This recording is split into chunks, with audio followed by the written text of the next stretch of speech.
O'zbek xalqining sevimli shoirasi, taniqli jamoat arbobi Zulfiya Isroilova 1915-yil 1-mart kuni Toshkentda hunarmand oilasida tug'ilgan. Shoira xotin-qizlar bilim yurtida o'qigan vaqtlaridayoq adabiy to'garaklarda she'rlar mashq qila boshladi. Zulfiyaning ijodiy kamolotida o'zbek va rus mumtoz adabiyoti, xalq og'zaki ijodiyoti va jahon adabiyoti an'analarining roli benihoya bo'ldi. Zulfiyaning Ko'zlaringda bormi yulduzing nomli she'riy kitobi ilk bor 1985-yilda nashr qilindi. Kitob 105 ta she'rdan iborat.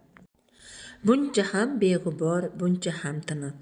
Nurga yuvilganmi yaxshi qiz yuzing, buncha boqishlaring orom baxsh iliq, buncha jon olguvchi o'tlidir ko'zing. Aytchi ko'zlaringda bormi yulduzing?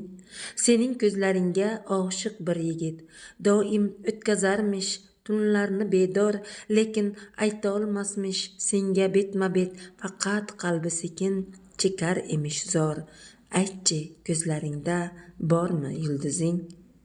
Zulfiya bahor shoirasi, Zulfiya qalblar shoirasi, Zulfiya sadoqatni madh etuvchi dilbar shoira. Ijodkorni go'zal asarlar yozishga undovchi turli holatlar bor.